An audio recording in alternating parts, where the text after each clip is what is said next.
It was almost real, the Pro Wrestling History Podcast, episode 103.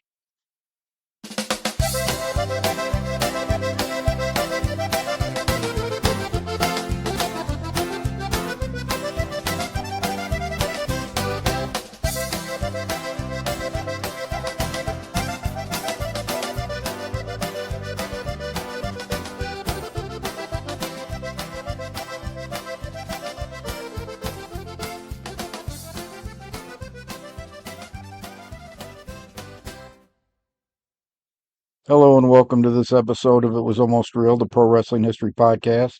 My name is Ken Zimmerman Jr., and this is the podcast dedicated to the history of professional wrestling between the 1860s and 1930. And in this episode, I discuss one of the most dangerous hookers in the 19 teens, Ad Santel. But first, my update actually this week is on a book someone else wrote. I bought Irresistible Force, The Life and Times of Gorilla Monsoon this week, and I'm about 100 pages in already. And I want to give it my highest recommendation and endorsement. I read Brian R. Solomon's book on the Sheik that came out a year or two ago. I never saw the Sheik, though. I don't think I ever saw the Sheik before he retired. There was a WCW show he was on. I'm not sure that I saw that when it aired. My recollection is I did not see the Sheik until I started seeing videos after he had already retired. And the Sheik, who did wrestle in St. Louis a couple times after the war with the Bruiser, but that was before I was a wrestling fan. I was, I think, 5 or 6 years old when all that went down. So the Sheik was not somebody that I had ever seen and that I had warm memories about.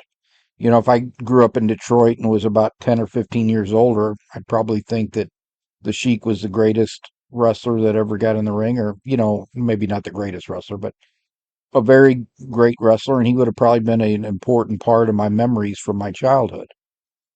I never saw the Sheik.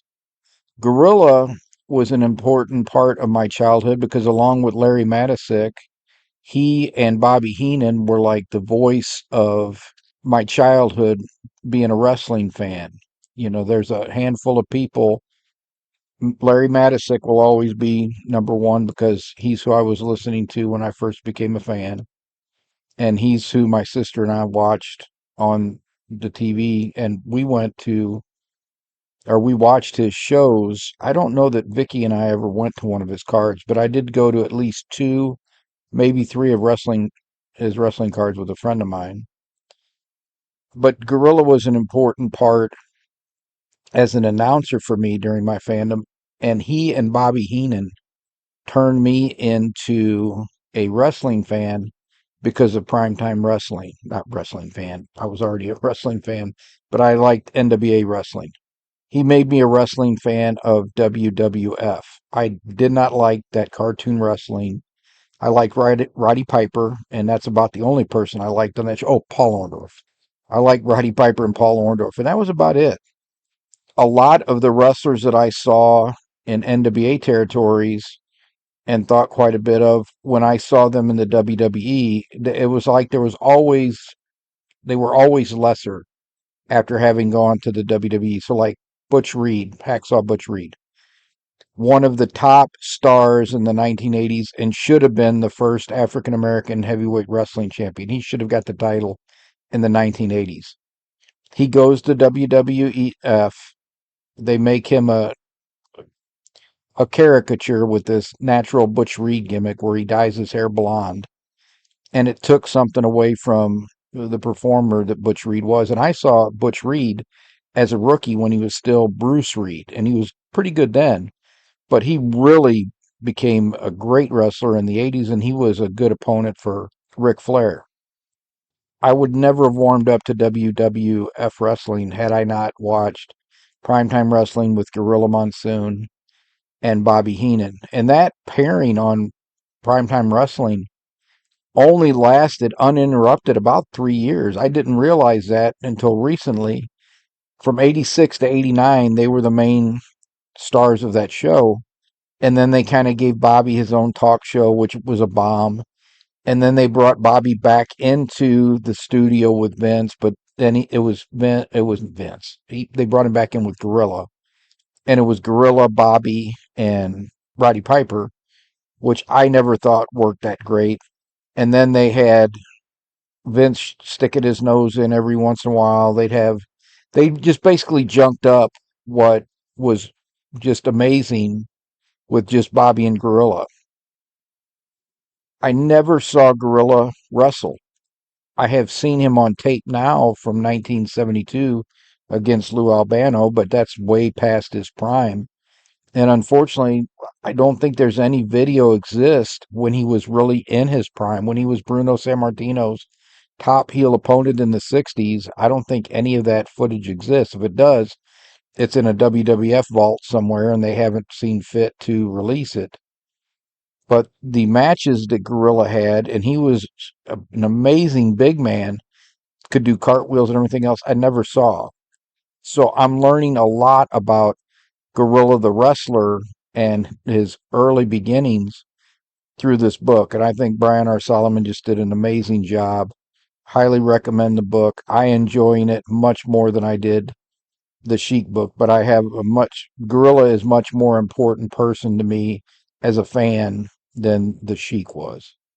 Check it out. I don't think you'll be disappointed. I've read 100 pages in about 2.5 days. Highly recommend it. The person I wanted to talk about for our history topic this week is someone I think I've neglected so far because he was probably the predominant hooker in the 19 teens, not named Joe Stecker or Ed Strangler Lewis. And Santel was a little bit older than both of them and had got his start a little bit earlier. So he started out in Germany under his real name, Adolf Ernst. He was actually trained, at least partially, by George Hackenschmidt.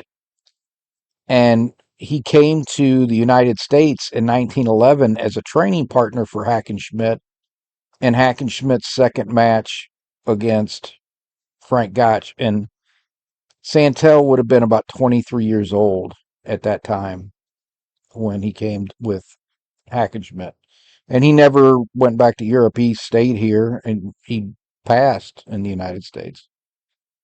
And there's always been the story around Santel. So I've talked about this multiple times, but if you've not heard me discuss it prior, there has always been the story that Ad Santel had told Lou Thesz that Frank Gotch paid Ad Santel $5,000 to deliberately injure George Hackenschmidt prior to their second match, Labor Day 1911 in Chicago. I never believed that story. Well, I can't say I never believed that story. I have not believed that story since I actively started researching Gotch and Hackenschmidt's series of matches. I think that I did put some credence in it initially until I started reading about the first match that Gotch dominated. And then the second match, Hackenschmidt had a knee injury, but it was not debilitating before that first match they had in 1908. But he was pretty inactive between 1908 and 1911 because of this knee injury. Back then, they called it housemaid's knee, called it water on the knee, preacher's knee. But he had developed a pretty debilitating knee condition. He could work out, but it was difficult for him to wrestle. He starts feeling, because from the minute he lost that first match in 1908 and lost the title to Gotch, Gotch and his camp were trying to get Hackenschmidt to come back to the United States for a rematch because they saw that as a huge money match, which they were correct. The rematch 3 years later on Labor Day in Comiskey Park drew 31,000 fans. That would be the last 30,000 fan gate until Londos versus Lewis in Chicago in 1934. So from 1911 to 1934, no wrestling event drew over 30,000 fans again. So they were right about that rematch. But Hackenschmidt wanted nothing to do with it at first because he had this knee condition. Well, around 1911, He's been working out. He's done a few exhibitions. I think he went to Australia and a couple places. And he starts feeling better. And he's been training with and training these young guys, including Adolf Ernst. He comes back to the United States in early 1911, and he's going to have the rematch with Gotch. Gotch and his team act like they don't really want to wrestle Hackenschmidt, but this is just all a ploy to try to drive up the gate. But they do have not Gotch. I keep saying Gotch. They do have Hackenschmidt and Zbyszko wrestle a match, which is supposed to determine who will be the person that wrestles Gotch for the title, because Zbyszko has been campaigning for a title rematch since their controversial title match in June of 1910. There's really no other way to say this than Gotch ducked that challenge. Gotch never gave Zbyszko a rematch. He won the first match in 2 straight falls, but the first fall was controversial because Gotch tackled him off the handshake and pinned him. Gotch never shied away from any challenge, particularly if there was a lot of money in that challenge. And the rematch with Zbyszko should have been a big money match, but Gotch wanted no part of it. And Gotch would go out of his way to belittle Zbyszko's challenge of him in newspapers and in his autobiography, to the point where actually for the first time ever, the newspaper reporters kind of turned on him. Normally, Gotch got a lot of favorable coverage, but they started talking about in 1913, when is Gotch going to give Zbyszko a rematch? He's the most dominant wrestler in the United States, not named Frank Gotch, and yet he can't get a rematch. This is 1911, a couple years before that. Hackenschmidt agrees to throw Zbyszko twice in an hour or be considered the loser. Well, they go to a draw. Gotch or Hackenschmidt is not able to throw Zbyszko. So technically, Zbyszko won that match and should have been the contender. But Gotch said, no, he's not earned it yet. I'm going to wrestle Hackenschmidt, which was smart from a business perspective because that was the bigger money match, was Gotch versus Hackenschmidt rematch. Hackenschmidt is also wrestling guys from Gotch's camp. So Gotch is getting reports on how good Hackenschmidt is doing, and he did seem to have some inside knowledge. I've always thought that Ad Santel may have been the source of that information, but there's no way Gotch is paying $5,000 out of a $13,000 purse for Santel to purposely injure Hackenschmidt when he defeated him so easily in their first match. And he's seen now Hackenschmidt wrestle Zbyszko and a few of his training partners, so he knows the condition that Hackenschmidt is in, and he knows that he can win this match. So he's not going to pay Ad Santel money to purposely injure him. However, he could have paid Ad Santel a few $100s to get inside information about the camp, because towards the end of camp, Ernst is in camp initially, but towards the end of camp, he's not in their camp anymore. I think it's possible he would have been fired for being a spy. I never believed the story about him purposely injuring Hackenschmidt. Some people do. I'm not one of them. Santel, though, is a very dangerous hooker. Unlike his mentor, Hackenschmidt, who was more skilled as a Greco-Roman wrestler, Santel is a catch wrestler, and he knows all of the subs, and he's just under the level of Stecker and Lewis as a hooker. Besides being good with submissions, Santel also is a very powerful guy. He stands 5'9" and weighs 188 pounds. And I'll put his picture in the show notes. So you can always find the show notes at kenzermanjr.com/episode 103. And I'll put his picture in those show notes. And you could see what a powerful guy he was, particularly for the pre-steroid era in the 1900s and 19 teens. He was 5'9", weighed 188 pounds, had very powerful slams. He's more famous today as a guy that defeated a bunch of judo and jiu-jitsu black belts than he is as a pro wrestler, because for whatever reason he never held the world title. He was a local champion in a lot of places. And with a guy like him, maybe the promoters felt like if we put the title on him, who's going to take it off of him? Well, Stecker and Lewis were both probably capable of taking the title off of him. But you're creating unknowns. Anything can happen in a contest. And if, Lewis or Stecker got hurt or were hurt going into this contest, Santel could emerge victorious. So they're not going to really risk too much putting a title on a guy that they're not sure about. Santel is a nasty wrestler in the mold of an Evan Strangler Lewis. Frank Gotch was considered a dirty wrestler, but Frank Gotch only fouled to win. It was part of his strategy of winning. So he would wrestle dirty, but it was part of his strategy for winning. He just didn't go out to hurt people because he enjoyed it.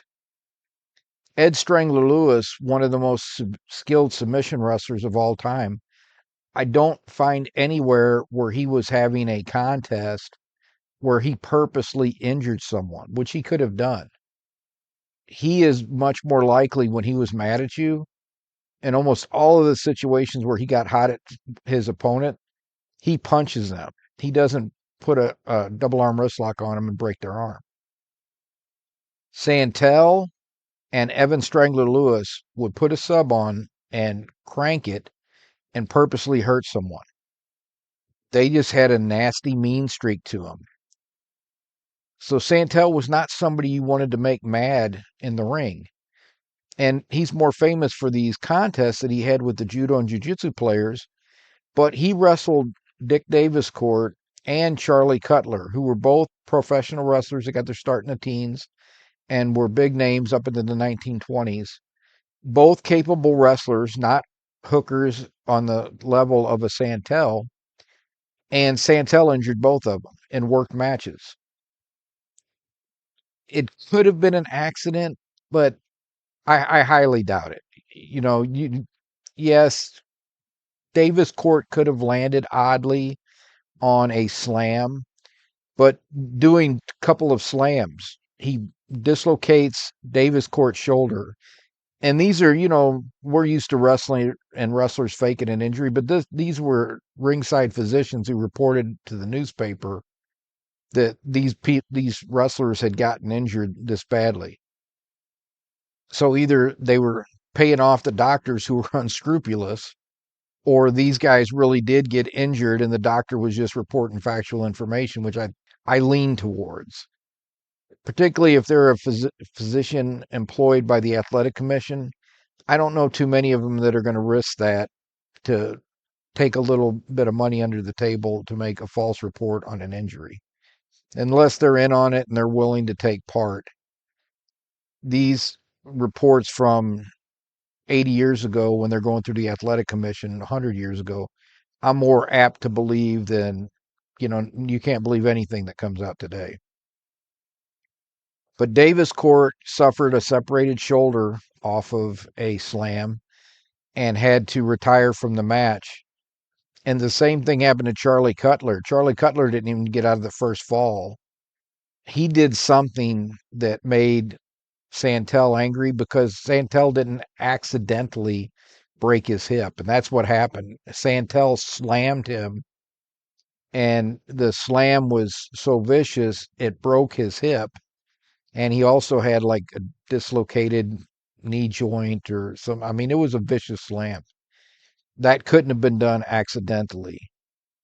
And so this is the kind of guy you're getting in the ring with. So you have to be very, very careful with Santel, even when you're working with him, because like Lewis did the same kinds of things. If you made him mad during a match where he was working with you, he put a double arm wrist lock on a guy and separated his shoulder because he made him mad in a work match. They were working at first, And then he put the hold on him, and the guy was screaming afterwards at the referee and everybody else. And the referee's like, you got to submit, because he didn't submit because I think he was shocked at first. They're supposed to be working, and all of a sudden he's got an armbar that's being cranked on him, sort of like Stecker when he wrestled Pesek in Los Angeles in 1926. So I think the brain wasn't working at first, and by the time he finally starts yelling, he submits, his arm's been injured. Santel, Lewis, cut from the same cloth. That's kind of things they would do. Santel in 1916, besides these matches where he hurts these two wrestlers, he has two of his more famous judo and jiu-jitsu matches. The first one is he goes against Taro Miyake, who was 8 years older than he was. So Miyake is 36 when they wrestle each other. And Santel, but they don't, you hear the story, and this is true. Santel used one of those vicious slams in the second fall to win the match because Miyake could not continue after being slammed. However, Miyake actually won the first fall. The first fall was under Japanese wrestling rules, is what they used to call the judo and jiu-jitsu rules. So Santel had to wear a jacket, and Miyake used a collar choke to choke him out. So Santel lost the first fall. Santel came out in the second fall where they weren't wearing jackets. It was the catch wrestling fall. And he picked up Miyake and slammed him to the mat so hard, his head bounced off it, and he was knocked unconscious. And the the ringside physician said this match is over. Miyake wanted to continue, but there was no way that the ringside physician was going to let that match go on. The first match that he had with a judo and jiu-jitsu player in 1916 was actually against Professor Tokagura Ito, who was a judo black belt who was traveling the world trying to spread judo. And he was an associate of Count Koma, Mitsuya Maeda, who was the instructor for the Gracie family. So Carlos Gracie learned judo, which they called Gracie Jiu-Jitsu, but I think a lot of the early judo black belts referred to judo and jiu-jitsu as the same term, because you see a lot of the judo black belts using jiu-jitsu. They could have done that because the Kodokan banned professional fighting. So any of the judo black belts that were doing these mixed matches, which with the wrestlers, which a lot of times they were doing to eat because the jiu-jitsu instruction wasn't making them enough money, you could be kicked out of the Kodokan for that. So they could have been billing it as jiu-jitsu to try to stay out of Dr. Kano's bad books. I'm starting to believe that judo was just seen as a form of jiu-jitsu back then. It wasn't seen as a distinct and totally separate martial art initially.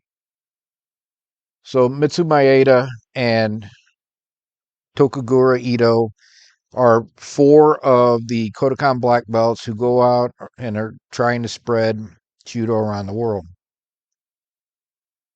Ito, who's based out of New York, takes a match with Ad Santel in San Francisco, which is where Santel is based out of. And the rules are they will wear, Santel doesn't have to wear a jacket. Ito will wear his uniform, because if you're a judo player, you know how to use that uniform to your advantage for chokes and other things. And I've heard a lot of judo and jiu-jitsu black belts who did MMA say they like to wear the gi because if the person's grabbed hold of their gi, they know where their hands are at. I don't know that's the best strategy, but just repeating what I've heard them say in different interviews. Ito is wearing his gi. Santel is just wearing wrestling gear. And they're going to do 3 20-minute rounds. So it'll be a 60-minute match. During the first 20-minute round, neither one of them scores any advantages. They don't score any points. In the second round, about 4.5 minutes into it, Santel chokes out Ito with a leg scissors, and Ito is unable to continue. So he put a leg scissors around his neck, which you can choke somebody out with that, and he chokes him out. I've also read a couple sources online. I've not seen this in any of the coverage of the actual match, but they didn't put all the things that happened in a match in the write-ups. So this could have been the fact, and knowing Santel, it would make a lot of sense. Santel actually picked Ito up and slammed him on his head first. He knocked him senseless. Then he put the leg scissors on his neck and choked him out. Very plausible. Is very much that's very much the way Santel would have approached that contest. Most of his holds came after slams because he was very adept at slams. And that he probably got from Hackenschmidt. Hackenschmidt was a very skilled Greco-Roman wrestler who was known for his slams. So that's probably the part of his game that Santel picked up from Hackenschmidt. Regardless of whether he landed on his head or he just choked him out, Professor Ito was unable to continue, so Santel was considered the winner of the match. My guess is he probably did get spiked on his head because being choked out with a leg scissors is like being choked out with a Madeleine with a head and arm triangle. Yeah, you're out for a few seconds as long as the person's smart and doesn't hold it on to you till you die. You see all of these people that have died from chokeholds. It's because the person doing it doesn't know what they're doing because they hold it on after the person goes unconscious, which is very dangerous. The blood should not be cut off from the head for that long. But if you train and you let the person go within, 10, 20 seconds, they're back to normal. The other thing that's very dangerous on a choke is putting pressure on the windpipe. So when you see people put the Mata Leon, the Lion Killer, the Hadaka Jimi, the rear naked choke, whatever you want to call it, when you see the arm across the front of the throat, they are doing it wrong. It should be a V, not an L. So when you see the V, they're doing it correctly. When you see the L, they're doing it incorrectly and putting pressure on the windpipe. Sorry for that tangent, but that's one of my biggest pet peeves is because people are untrained or not very smart or overly aggressive. They've taken one of the safest holds there is, and now that there is all of this danger and everything attributed to it because untrained people hold it on for too long. The only thing that's dangerous about a choke applied properly, and then you have to ask, why would you be doing it to someone this old? Very elderly participants. So if you're over 70 and somebody puts a choke on you, they can crush your blood vessels. So that's very dangerous. But I have no idea why anyone would need to put that on someone who's over 70 years old. I would think you would be able to control them without having to put anything on them. Just my opinion. And sorry I went off on that tangent, but that's one of the things that just grinds my gears every time I see someone who has died from this because it's unnecessary and it didn't need to happen. Get training before you start squeezing people's necks and cutting off the supply of blood to their brain. Just because you saw it on MMA or pro wrestling doesn't mean you should be trying it yourself. Don't try this at home, kids. They made those commercials for a reason. Santel was not a guy you wanted to mess with, and he is one of the greatest hookers in the history of professional wrestling. He just came along at a time where you had some of the greatest hookers that ever wrestled come along in Joe Stecker and Ed Strangler Lewis. And you also had John the Nebraska Tiger Man Pesek and Marin Plastina. So you have a lot of really super skilled shooters and hookers all around at the same time. And we can't forget Stanislaus Zbyszko, not much of a hooker, but one of the greatest shooters to ever go into the ring. One of the few people that Ed Strangler Lewis thought could beat him in a legitimate contest. And remember, at the time, Stanislaus Zbyszko was in his mid 40s, and Ed Strangler Lewis was in his early 30s, but he still thought that he was the one person who could give him a contest besides Toots Mondt, his training partner. I think that's going to be it for the history topic this week. I did want to make a recommendation for a match that we'll probably review. One of the matches we'll probably review. I may do two or three when I talk about this person. Because I have not seen, I've seen lots of Pat O'Connor matches, but I saw lots of Pat O'Connor matches when he was in his 50s. I did not see any of the Pat O'Connor matches when he was in his late 20s, early 30s, and when he was the NWA World Champion until the last couple of years. So I've seen him lose the title to Nature Boy Buddy Rogers, and now I have seen a match where Pat has wrestled the Mighty Atlas in Chicago, and I think it was 1952, because Pat would have been 28 when that match came about. Pat O'Connor was the booker for St. Louis for about 10 or 15 years, maybe even longer. And then he was the person that Sam said that he sold the promotion to, but Pat was one of a handful of people that Sam Muchnick sold the promotion to. So he sold the promotion to, and these guys were all minority partners with him prior to this. They all owned points in St. Louis. And that was Pat O'Connor, Bob Geigel, the Kansas City promoter, and Pat O'Connor, one of his closest friends, and Vern Gagne and the AWA. They all owned points in St. Louis, which is one of the reasons they sent their talent to St. Louis. And when Sam left, he sold the business to Pat O'Connor, Bob Geigel, and Vern Gagne. It's a shame that Larry didn't have the money to buy it, because the St. Louis promotion would have been in much better hands under Larry Matisick. I don't know that it could have staved off Vince, but it probably would have lasted a heck of a lot longer than it did. It went down the tubes very quickly after Sam retired.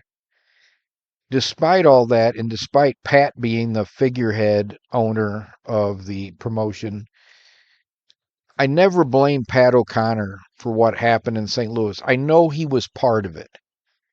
I really thought, because I've seen Central States and I've seen what they were putting on their TV, I always blamed Bob Geigel and Bulldog Bob Brown for the demise of St. Louis. Pat O'Connor was part of it. Pat O'Connor acquiesced to what they wanted, but Pat was heavily influenced by Bob Geigel, who was a close friend of his, and Geigel and Bulldog Bob Brown were very close friends, as was Rufus R. Jones and Bob Geigel.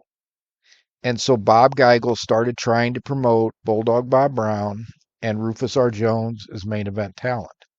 And Rufus R. Jones was over in St. Louis, but he was not over as a main event babyface. He was the mid-card babyface that if the heel or the rule breaker, as we called him back then, defeated Rufus R. Jones, you knew they were the next challenger for the Missouri State Championship or the World Heavyweight Championship. Same thing with Bulldog Bob Brown. When the babyface or the scientific wrestler beat him, they were the next challenger for Harley Race or Ric Flair, whoever was the Missouri champion, whoever was the world champion at the time.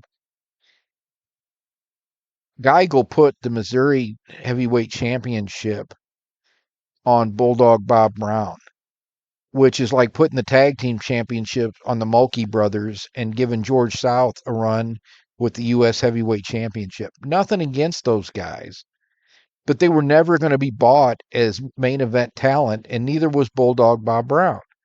And Bulldog Bob Brown is challenging for the world championship, and you wonder why you're getting 5,000 fans coming to the card. Nobody is going to come out and see Bulldog Bob Brown versus Ric Flair. You can't take that seriously. I still never equated that with Pat. So I was not mad at Pat O'Connor when the St. Louis promotion started going down. I put the blame solely at the feet of Geigel and Bulldog Bob Brown. I wasn't mad at Vern Gagne, because I thought he was just still a minor player in the whole thing. The decision maker to me seemed like Bob Geigel. And when they lost the TV because of Vince, it wasn't Pat O'Connor that was out there talking about it. It was Bob Geigel who was out there talking about it in the 3 hours of TV they were going to replace it with, which we already had world class. So world class was there before they lost the TV. So what he added to, for the 3 hours of wrestling that wrestling fans, and I was excited at first till I saw it, was his Central State show, which was god awful, and then the AWA show, which the AWA show was normally pretty bad, but the interviews were fantastic because they had a lot of people that could do great promos. But they put on squash matches with, and a lot of their stars, quite honestly, were getting older because Vince was getting pretty successful on his raids of the talent. He kept buying up Vern's younger talent, and Vern had his old mainstays, which Vern would lean on his mainstays too much anyway. But you would every once in a while have a great angle, like when King Kong Bruiser Brody went to the AWA under Sheik Adnan Al-Kaisi, and the first angle was really good, was him versus the High Flyers, where it looked like he had broke Greg Gagne's leg and had injured Jim Brunzell. And I think Jim Brunzell was actually off TV for about a month because he had to have a surgery. So that was their way to cover up him going out for a few weeks to have surgery. Then Brody attacks Crusher Jerry Blackwell, who had been affiliated with Sheik Adnan Al-Kaisi, had been part of Sheik Adnan Al-Kaisi's army. And that started a feud, which was one of the better feuds AWA had going that year between Brody and Blackwell, because Blackwell was a big man that could go, and he was a credible challenger to Brody. If Brody was fighting both of the high flyers at the same time, even at the man disadvantage, I would think Brody was probably going to win that match. With Crusher Jerry Blackwell, I'm still thinking Brody's going to win the match, but there's a chance Blackwell could win that match. Blackwell is a big enough of a physical challenge that he can give Brody a run for his money. Outside of those angles, though, it was pretty slim for AWA. And then the talent raids. Vince seemed to have it more out for Vern when it came to stealing all his talent. I mean, he took Rod Trongard, who was like been Vern's announcer for a long time, but who really didn't fit with what Vince was trying to do with his product. But Vince would just take everybody. Ken Resnick, not really fitting with what Vince was doing, but Vince took him and made him a promo interviewer. Much like Gene, I guess, to give Gene a bit of a break so Gene wasn't doing everything. But he would take everybody, whether they fit what he was trying to do or not, just to take them away from Vern and to hurt Vern. And it definitely hurt him. Pat O'Connor, very well thought of in St. Louis. I still have a great deal of respect for Pat O'Connor, and I hope you check out the match of him versus the Mighty Atlas. I can see why he was such a huge star in the 50s and 60s, much more now than when he was the booker and part-time wrestler in St. Louis in his early 50s. I have kicked around whether I was going to do this review, but I think I actually am going to, because I recently watched on YouTube the Clash of the Champions number 9 from New York Knockout. It's on when it was on November 15th, 1989 at the RPI Fieldhouse in Troy, New York.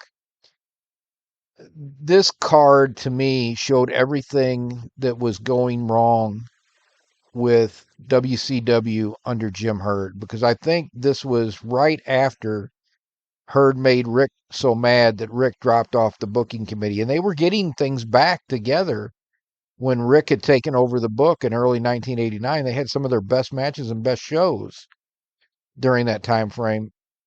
But this is already starting to show all the cracks. And one of my first notes on here is they were really pushing the 1989 Starcade card, which was on a Wednesday in December. Why in the hell is Starcade on a Wednesday night in the middle of freaking December?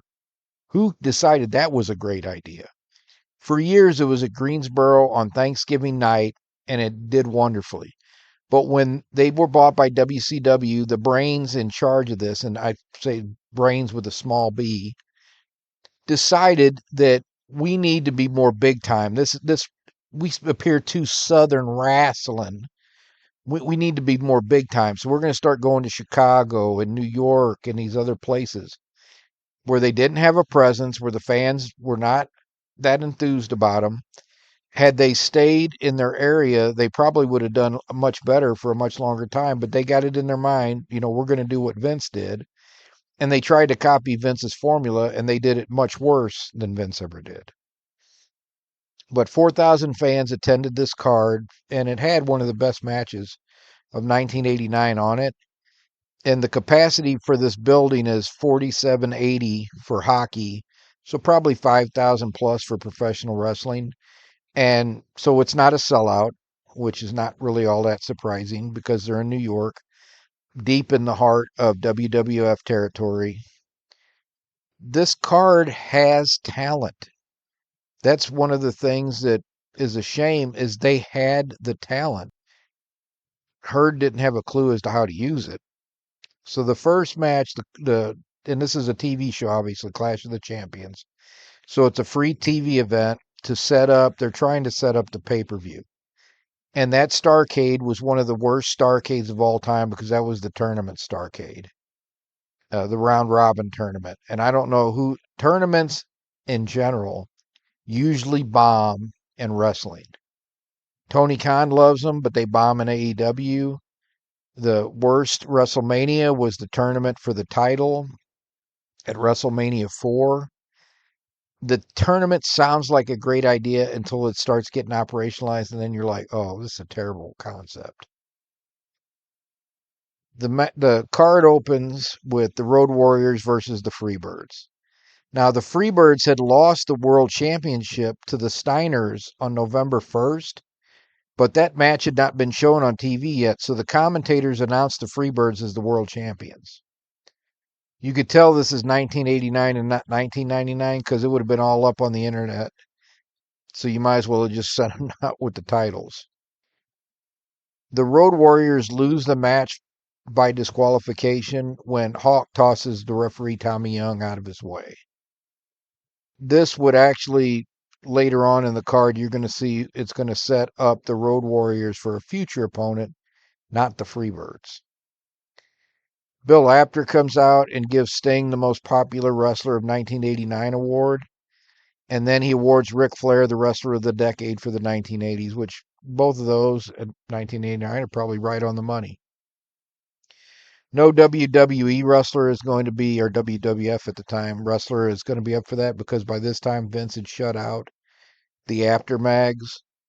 So you could argue whether Hulk Hogan or Ric Flair was the wrestler of the decade in the 1980s. To me, it's no contest. It was Rick. Rick won the world title in 81, and he was the most dominant champion in what was the number one company, and then by the end of the decades, the number two company. But there's no question that Rick is the best wrestler in the world in the 1980s. Then we go to another match, which I put down that this was Doom's debut, but I'm not sure that it was Doom's debut. But Doom, who we know now was Ron Simmons, well, we knew it at the time. You could put a mask on those guys, but as soon as they walked out and took their things off, I was like, well, that's Hacksaw Butch Reed and Ron Simmons. Because you cannot hide those physiques. It was obvious to anybody who they were. And so Doom pins Tommy Rich in a pretty one-sided match, as it should have been. That should not have been a competitive 20-minute match. That should have been pretty much Doom kicking the crap out of both of them and then pinning Tommy. Then you have the Midnight Express versus the Dynamic Dudes, and this is supposed to be the culmination of turning the Express back to the bad guys because the Dynamic Dudes were a team that Jim Cornette helps manage but turns on. And what struck me in this match is the fans cheered the heels beating the crap out of the Dynamic Dudes. Anytime the Dynamic Dudes got any offense with the Midnight Express, they were booed by this crowd. And the match ends when Jim Cornette knocks Shane Douglas out with his tennis racket and the Midnight Express pins him, and the fans cheered. So you got your babyface team being booed out of the building every time they do something. And the heels, ostensibly, are the ones that are getting all the cheers. I would say that your tag team is not getting over with the fans. We call that in my old business a clue. Then you have Dr. Death Steve Williams versus the Super Destroyer, but this is not Scott Hogg Irwin, who had retired in 1986 and passed, unfortunately, from a brain tumor at only 35 years of age in 1987.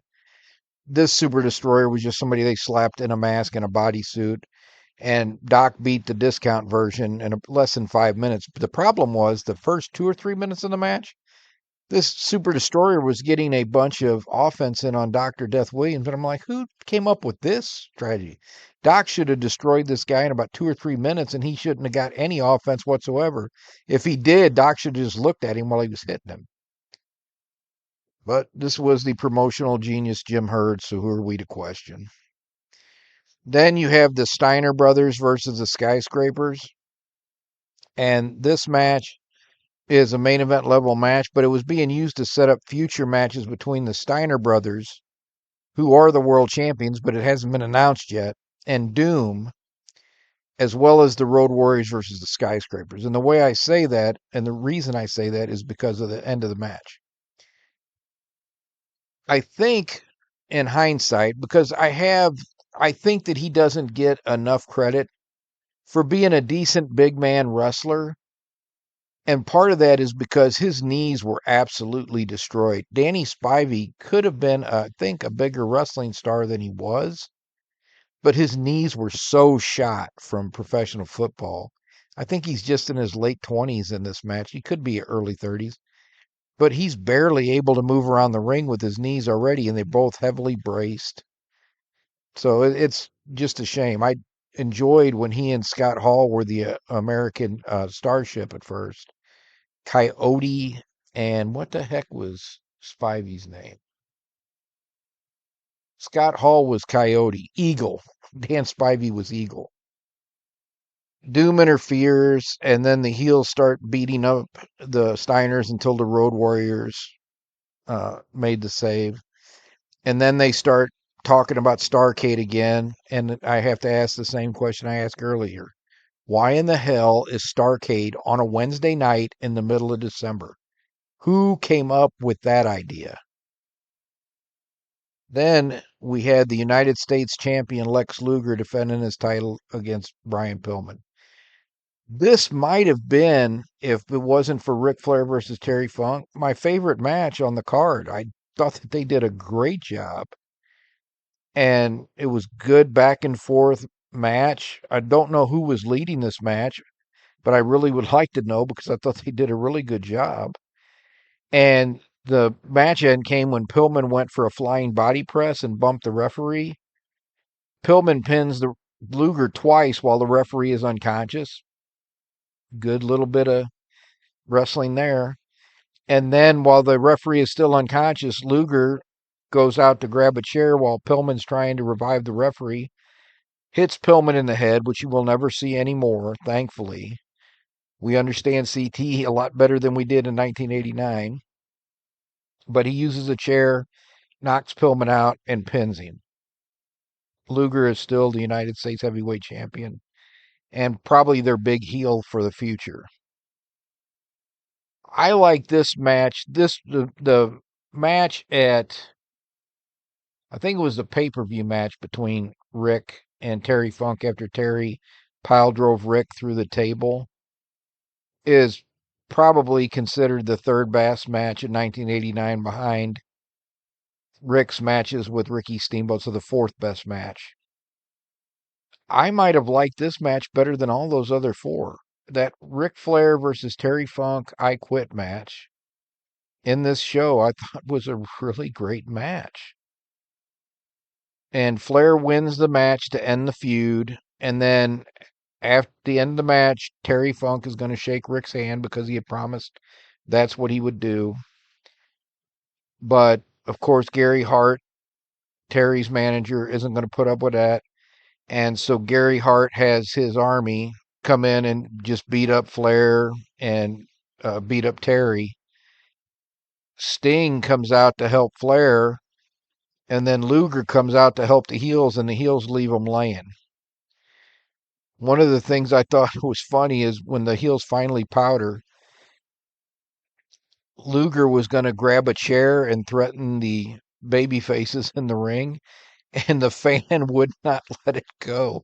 That fan kept hold of the chair, and finally Luger gets it away from him. And well, actually, I think it was during when they were getting heat on everybody.